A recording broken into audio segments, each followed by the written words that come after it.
Hello everyone, in this tutorial we'll be showing you how to change DNS settings on Windows 11. So right away what we're going to do is to go over to our start to look for settings. We can see settings right here, we're going to click on it and then we're going to go over to network and internet.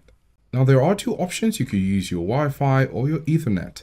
We're going to click on Wi-Fi and here we're going to click on hardware properties. Click on it.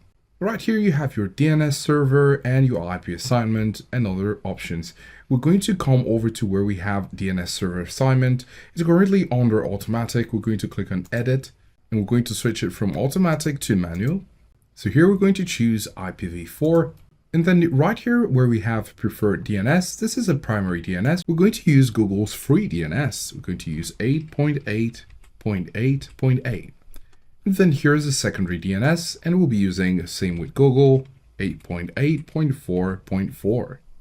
Great, so we have 8888 for the primary DNS and for the secondary DNS we have 8844.